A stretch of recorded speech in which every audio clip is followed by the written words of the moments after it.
everyone, it's Summaries. Today, I'll be doing episode 181, The Apple Corp. The episode begins with Ash and the gang walking down a trail when Ash and Pikachu suddenly smell something, so they run on ahead, only to find a large-ass apple orchard. As Misty and Brock catch up, they knew that Ash was always a hungry bastard, so Misty warns him to not steal any of the apples from the orchard. With Ash assuring her that he was only going to go check it out, he wasn't actually going to eat any. Yeah, I don't know about that. Just then, Pikachu ran even further into the apple orchard as he spotted a whole bunch of apples suddenly disappearing from the trees, seemingly out of nowhere. He then heard chewing noises and saw the apple cores drop to the ground, revealing that they had been swiftly eaten almost as soon as they had been picked. When Ash and the gang catch up to Pikachu and see all the apple cores around him, they come to the conclusion that he must have ate all the apples, and they proceed to scold him, although Pikachu tries to defend himself by pointing to the trees, insinuating for Ash and the gang to look, and they would therefore see the apples being dropped from the tree. So Ash and the gang look at a nearby tree. Ash and the gang then hear shouting, so they momentarily look away, only to then look back at Pikachu and see that he had yet another apple in his hand that had coincidentally fallen from the tree while Ash and the gang were looking away. But now they assumed that Pikachu must have been responsible, since it had an apple in its hand, and the apple looked as though it had been eaten. Just then, the source of the yelling was revealed as a net came over Pikachu. No, it wasn't Team Rocket, but a girl named Carmen, who immediately yelled at Pikachu and accused it of trying to eat all of her apples, believing that she had finally caught it red-handed, fully under the belief that Pikachu was the culprit, even though he wasn't. Ash now tried to defend Pikachu, believing that maybe he wasn't the culprit after all, since Ash doubted that Pikachu would be that dumb to almost give itself up like that by grabbing an apple while Ash and the gang were watching. Brock, however, was instantly attracted to Charmaine, so he decided to go along with whatever she said and flirted with her, agreeing that Pikachu should be punished. Damn, Brock, you fucking traitor. Can't say I expected any less. Ash obviously gets pissed off by Brock's simping being able to throw his friends under the bus for a girl that he just met, so he angrily throws the net off of Pikachu and tries to prove him innocent.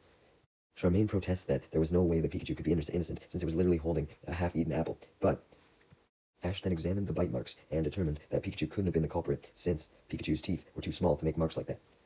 Charmaine sees this when Pikachu opens his mouth to show his teeth and immediately apologizes for catching the wrong culprit, now believing that Pikachu was innocent. Speaking of the culprit, it was still continuing to eat apples and throw the cores on the ground, but Charmaine just couldn't identify it or capture it for that matter. Regardless of this, Charmaine decides to be a little generous and apologizes to Ash and the gang for doubting Pikachu by treating them to a meal of apples. While she picks them, she reveals that she actually ran the entire apple orchard by herself, including doing all the harvesting. Upon hearing this, Ash and the gang realize how difficult it must be for Charmaine to try and pick all these apples on her own, so they offer to return her kindness of letting Pikachu go and help her out with harvesting the fruit, with Brock being the primary advocate for this idea, as he vowed to harvest every day and every night all for Charmaine. Misty, on the other hand, was far less enthusiastic, questioning why they even need to harvest these apples when they could just buy some from a store. Obviously, fresh apples would probably taste better. Once she heard Misty's reluctance to actually do the harvesting, Charmaine denied their offer, knowing that they probably didn't actually want to help, and they just felt obligated to. However, Brock, being the simp that he was, insisted that Ash and the gang did want to help, so they end up helping, whether Misty liked it or not. While Ash and the gang helped put apples into baskets, Charmaine showed them Pidgey traps that she had set that acted as noise alarms to scare them away, revealing the fact that the culprits could not have been Pidgey in this case, as the thief was clearly not alarmed by any of the noises, much like Pidgey would be. Just then, even more apples begin falling from the trees, half-eaten. Meanwhile, as for Team Rocket, they were currently in the orchard as well, hiding in the bushes, as Meowth used a grabbing hand to steal an apple from a nearby tree. Despite stealing this apple, they were not the actual apple thieves. Jesse and James happily congratulate Meowth on getting an apple without activating the noise traps that Charmaine had set up, but Meowth ignores everything they say as he simply goes to eat the apple all for himself. This leads Jesse and James's happiness to turn to complete anger as they try to fight Meowth for the apple, reminding him that they agreed they would all have an equal share of the apple. Meowth was tired of getting beat up, so he went to go share the apple with Jesse and James as they had requested. However, a small paw then snuck up to Meowth and quickly snatched the apple before even revealing itself, and ate it in like 5 seconds and returned the apple core into Meowth's paw, disappearing once again. The thief was so fast that Team Rocket didn't even see it, so they accused Meowth of eating the apple. Meowth obviously denies this when suddenly the true culprit was spotted, a mouse Pokemon smaller than Pikachu. Although it had managed to get away from Team Rocket fast, it was still running out of the orchard. Team Rocket tried their best to stop the thief in their tracks, but then the thief happens to trigger one of the Pidgey traps, causing a huge noise. Team Rocket immediately turn around and run away, in fear of being blamed for stealing all the apples, once Ash and the gang and Charmaine would arrive at the source of the sound. Right as they got away, Ash and the gang and Charmaine did show up to the source of the sound, although they couldn't see the thieves anywhere. Unbeknownst to Ash and the gang, though, the thieves were currently making their escape in some bushes, and one of them happened to drop a half-eaten apple as it made its escape. Pikachu then noticed this half-eaten apple, and noticed how it had the exact same bite marks as the one from before. So he decided to follow into the bushes right outside where the half-eaten apple was. As a result, Pikachu manages to find the thieves being a whole group of Pichu, and immediately accuses them of stealing the apples. This accusation turns into a scolding, as Pikachu notices all of the surrounding apple cores around them. They were definitely the thieves.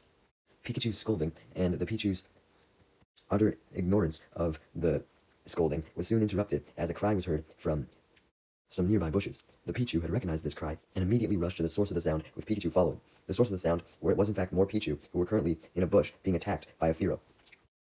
Before the Fearow spots Pikachu and the Pichu that had run to the bush, Ash and the gang spot the Fearow first, having rushed to the source after hearing the Pichu's cry as well. When they spot all of the Pichu, they finally come to the conclusion that the Pichu must have been the thieves that they were looking for. There was more pressing matters though, as the Fearow was about to attack Pikachu and the Pichu that had run up, along with Ash and the gang. Thankfully, 3 of the Pichu that had run up managed to gather up enough courage to face the Fearow, jumping up onto a nearby tree to avoid its incoming attack, and then shocking it with a thunder shock. This does knock the Fearow down, but they get knocked down as well, as they had shocked themselves in the process due to not being able to handle their electricity yet because they were so young. Not only could they not handle the electricity or store it properly, but the electricity they did manage to get off was weak, so the Fearow almost instantly recovered and swooped in to attack yet again. Unfortunately, the Pichu were too tired at this point to do anything against the Fearow now, so they simply cowered in fear like the rest of the Pichu as the Fearow prepared its attack. Thankfully, at the last second, Pikachu then saved them using his Thunderbolt, scaring the Fearow away. The Pichu are immensely grateful to Pikachu for saving them and begin to look up to him and decide to give him some of their apples as a reward. Charmaine then noticed that despite the Pichu stealing all of her apples, they still looked extremely malnourished. She begins to question why this could be when she remembers reading a report that there was less wild fruit grown this year, so that must have meant that all of the Pichu weren't able to get the proper nourishments that they needed, so they had resorted to trying to steal from her apple orchard. But since a lot of the Pichu must have only just had her stolen apples, they still look malnourished. Seeing this malnourishment, Charmaine decides to let the Pichu willingly eat her apples, going as far as to serve them on a plate. The Pichu are hesitant, believing that Charmaine would yell at them or something, but they eventually get over their fear and decide that it was okay to eat the apples as they chow down. Although Charmaine was initially glad at this, she then began to worry that her actions may cause the Pichu to love the apples so much that they would never leave the orchard, even when the regular field crops improved, and they could go out and find some on their own.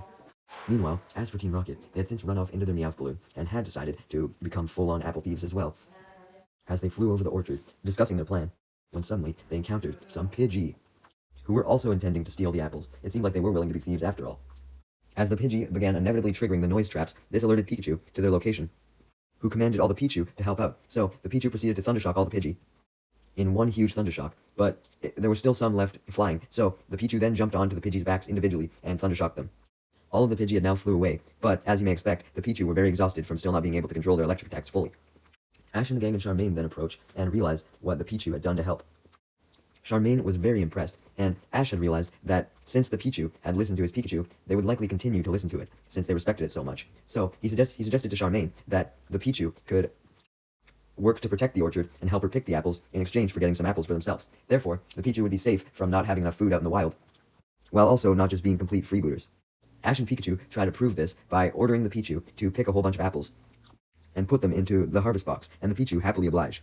This causes Charmaine to realize that Ash was right, and that with the Pichu's help, she could be a lot more efficient in picking the apples.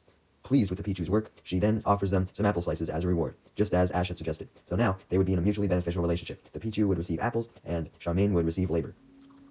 Ash was glad to see this, remarking how Charmaine and Pichu had now become partners like him and Pikachu, as opposed to enemies.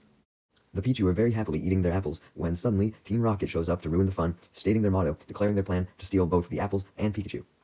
Ash orders Pikachu to attack Team Rocket, but it was too slow as Team Rocket used a vacuum to vacuum up Pikachu into their Meowth balloon, which was called the Rocket Super Sucker device, and when Pikachu was captured, he simply tried to use Thunderbolt to escape. But due to the vacuum containing a suction cup, it means that was rubber obviously, and the rubber absorbed Pikachu's electricity, and this electricity was used to further power up the machine. Team Rocket then comes up with the idea to make Pikachu use up all of its electricity, so they decide to use this idea to their advantage by connecting several appliances to the vacuum, such as a television, an ice cream machine, a fan, a fridge, and Team Rocket use all of these appliances until Pikachu runs out of electricity so they couldn't be powered anymore. However, Team Rocket didn't care about this that much, as at the end of the day, Pikachu's electricity was now gone, so he was helpless as they then proceeded to use the vacuum to suck up all of the apples from the orchard. This causes the Pichu to step in and attempt to stop Team Rocket with a Thundershock as they climb up to the trees to be able to hit the balloon, and although they do, their Thundershocks were not nearly strong enough. So Team Rocket quickly recover, and the Pichu are left exhausted, with only having done minor damage, shaking the balloon. This allows Team Rocket to counterattack when Meowth puts the vacuum in reverse to, instead of suck stuff up, blow shit away, and he proceeds to blow the Pichu away off of the trees. Seeing that Pichu were apparently down for the count, Ash decided that he had to step in and went to go send out one of his Pokemon, but Charmaine stopped him, informing Ash that the Pichu were still dedicated to try and save the orchard on their own, as they managed to get back up. Ash and the gang watch in amazement as the Pichu fight through the blowing air and go right back up to the trees, where they proceed to pile onto each other, forming a line all the way up into the sky, holding onto each other's feet. This line becomes long enough to reach Pikachu, although one of the Pichu then falls out of the line, threatening the entire line's existence. But the Pichu is thankfully caught by another Pichu and hurled up to the very top of the line, where he's able to make contact with Pikachu and touch him, which transports some of his electricity into Pikachu, so Pikachu is now charged again. This allowed Pikachu to use Thunderbolt, but just like last time, it only powered Team Rocket's appliances up, leaving Team Rocket very amused. When the Pichu all join in and begin to use Thundershock on the machine in tandem with Pikachu's Thunderbolt, though, Team Rocket begins to panic as Meowth informs Jessie and James that the machine was becoming overloaded. Right after this, the machine sure enough explodes, destroying the vacuum and blasting off Team Rocket in the process. As a result from the explosion, the Pichu's line is broken and they all fall to the ground, along with Pikachu and the apples that had fallen out of the balloon, allowing Charmaine and Ash and the gang to retrieve them all. The Pichu and Pikachu rejoice in their victory as Ash and the gang and Charmaine congratulate them, and Charmaine requests that they become her permanent helpers on the orchard. Of course, in exchange for the apples. The Pichu happily agree to this deal as they all proceed to hug Charmaine. The episode then ends as Ash and the gang say goodbye to Charmaine and the Pichu, and Brock comments that the Pichu should feel very lucky that Charmaine was willing to share them the apples, wanting to gain Charmaine's affection obviously, but he failed as usual.